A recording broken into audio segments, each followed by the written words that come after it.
அங்கே பாதி குளத்துல போனப்பதான் சொல்லிச்சு, என்னுடைய மனைவி உன்னுடைய இதயத்தை சாப்பிடுவதற்கு மிக ஆர்வமாக இருக்கிறாள், ஆகவே அதற்காகத்தான் உன்னை நான் கொண்டு போகிறேன் என்று சொன்ன பொழுது குரங்கு என்ன செஞ்சிச்சு? என்ன செஞ்சது? நான் மரத்தில் இருக்கேன்னா இல்லை, என்னுடைய இதயம் ஐயே இது நேரமே சொல்லி இருந்தேன்னா நான் எடுத்துட்டு வந்திருப்பேன், என் இதயத்தை நினைச்சு உணங்க போட்டிருக்கேன், எங்க மரத்துல போட்டிருக்கேன், எடுத்துட்டு வாங்கன்னு சொல்லிச்சு. திருப்பி வந்து தப்பி மேலே யாரி போய் உன்ன போல முட்டாள் வேற யாரு இருக்கா என்று கேட்டது. இதே இந்த கதை உங்கள் ஒவ்வொருவருக்கும் பாடமாக இருக்க வேண்டும். ஏனென்று சொன்னால் இதயங்களை கேட்பதற்கு நிறைய பேர்கள் வருவார்கள். அந்த முதலையினுடைய மனைவி இதயத்தை தேடியது போல சின்ன வயசிலேயே இதயம் தேடக்கூடிய ஒரு பழக்கம் சினிமாக்களின் மூலமாகவும் இந்த சமுதாய செயல்பாடுகள் மூலமாக வந்து விட்டது.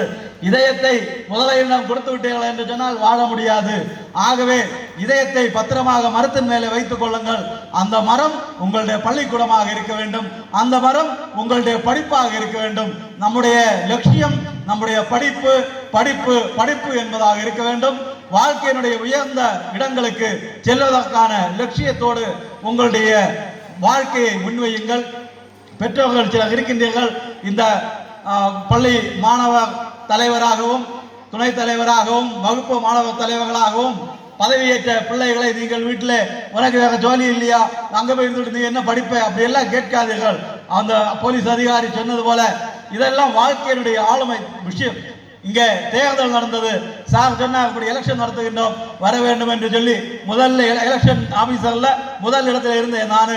என்னிடம் வந்து அந்த பிள்ளைகள் தங்களுடைய பெயர்களை எழுதி தங்கள் டோக்கன்களை காட்டி கொண்டு போய் ஓட்டு போடும் பொழுது ஒரு அரசாங்க ஆட்சிமைக்கான தேர்தல் நடப்பது போல அவ்வளவு பெர்ஃபெக்டாக இந்த பள்ளிக்கூடத்தில் இது நடக்கின்றது என்று சொன்னால் அதற்கு தலைமை ஆசிரியர், ஆசிரியர்கள், மாணவர்கள் அத்தனை பேருடைய ஒத்துழைப்பு காரணம். இந்த மேற்கோடு அரசு பள்ளி இன்னும் பெரிய பதவிகளையும் பட்டங்களையும் பெறுவதற்கு எல்லா வல்ல இறைவன் அருள் புரிய வேண்டும்.